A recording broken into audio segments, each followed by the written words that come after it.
Would you trust your life in your bank's hands? Would you trust your life in your insurance company's hands?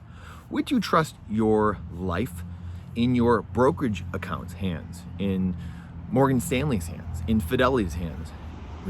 Would you trust it with Chase Bank, with a credit union down the street? Well, this is exactly what most people are doing every single day. Your time and energy are your work, your finite time that you have here on earth.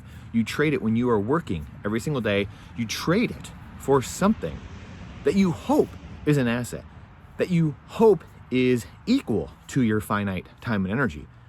We only get so much on earth here. And we trade that time away from family, away from friends, away from hobbies, activities, your mission, your calling, whatever it might be.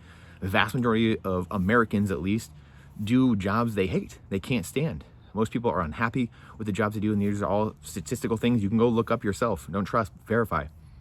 And most people make a trade, their finite time, for a currency.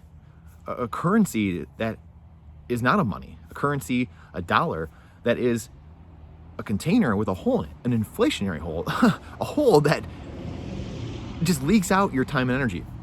Money is supposed to be a store of value, a medium of exchange, a unit of account, but most importantly, a store of value.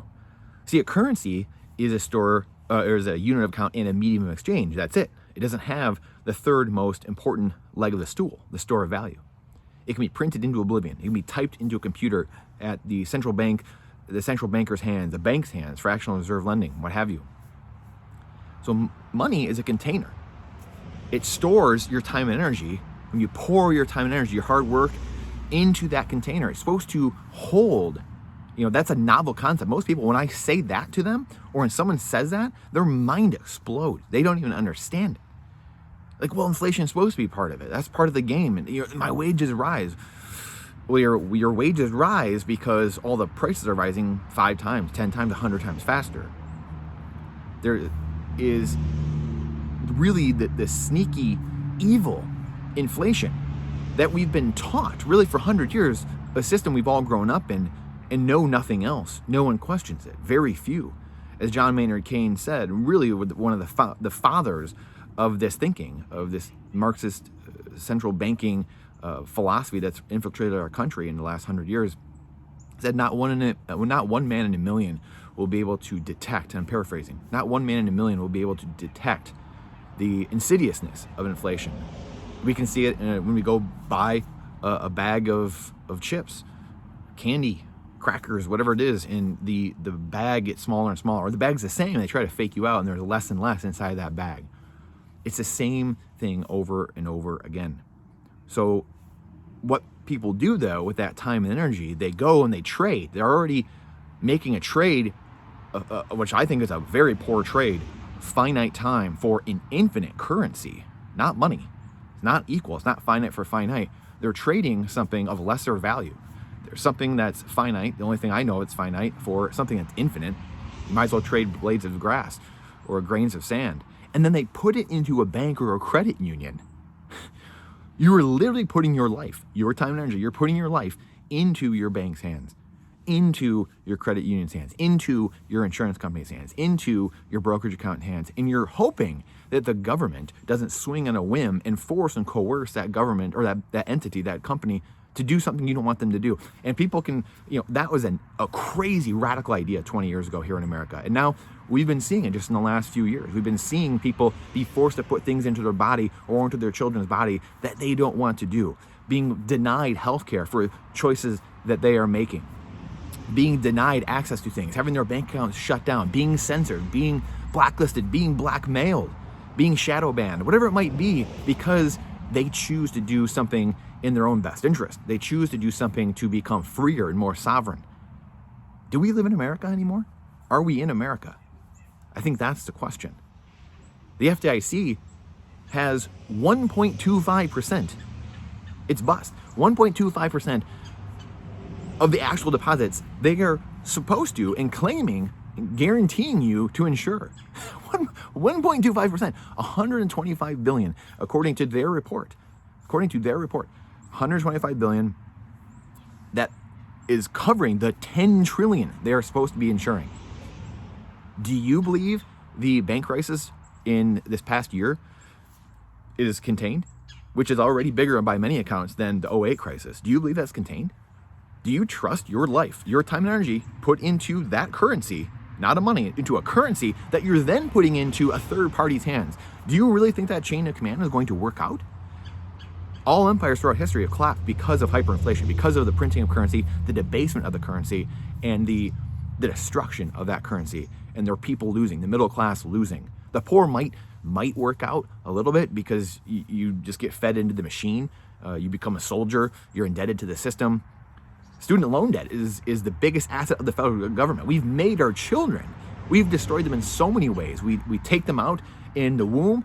We indebt them when they're alive, and they become the cog in the machine that runs the machine, the biggest asset of the federal government. And think about that. Think about the lack of respect we have for our own children.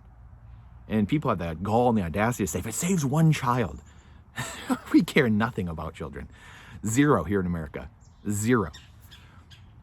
The FDIC is bust. The organization that was made to make it seem like things were all good. I mean, when you're in a fiat-based system, a debt-based system, you have to create all these smoke and mirror games just to make it look like things are good. Oh, we've got this company here, we've got this organization to make it look like things are good, to guarantee things, to insure things for you. Well, why should we have to insure the things in the first place? Why shouldn't we just have an equity-based system, a just, fair equity-based system based on actual capital? Why wouldn't we use a money that's finite? A finite money for your finite time. That seems like a novel idea. And what if you could custody it yourself? What if you could hold it yourself and not have to trust a brokerage, not have to trust an insurance company, not have to trust the FDIC, not have to trust a bank or a credit union? You can just hold it yourself. You can custody it and not have to be beholden to anyone else. You can allocate it when you want to. You can buy things when you want to. You don't have to be censored. It's permissionless. You don't have to trust somebody else that it's real or that you can do something or you can use something. It seems too good to be true. And that's unfortunately where we are. That's the story we're in. Governments fighting us.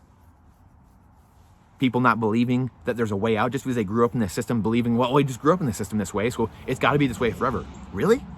Is that really how we're going to live as human beings? And if the government's not going to change, well, the government's going to take it out, Brandon. The government's going to take out this finite money equal to our finite time because it gives us too much freedom. Because it grows your wealth too much over time. It gives you too many property rights. What? Are you serious? Is that really America? Is that the Western world? Is that the world we live in today? Are you okay with that? That's the case. And if that is, the Declaration of Independence says we should throw off such tyrannical governments. The governments work at the consent of the people, period. I think it's time, in my opinion, that we start looking at that we start reflecting on where we are in this game.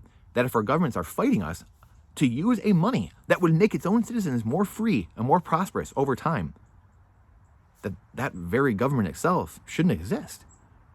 That's the very essence of America. I would love your thoughts. Please share this out because the algorithm hates truth. Definitely gonna hate this video. Question everything with boldness, even the existence of God himself. The man who wrote the Declaration also said that quote as well, Thomas Jefferson. Question everything with boldness, even the existence of God himself. Trust, but verify what I've said. The link here below to the Substack has the written version of this laid out with the sources, with the FDIC itself saying these things. The video as well, I'll link to as well. The video that Mark Moss made, and then I clipped it down a year ago and made the video showing the FDIC saying, no one needs to know that we're underfunded. Only the people that need to know can know. They're telling you to your face. They know people won't pay attention. Please share this out, again, because the algorithm hates truth. And it's the only way we can minimize collateral damage is to overwhelm the system with positivity and truth. This is not financial advice. It is freedom advice. And I look forward to seeing you on the next one.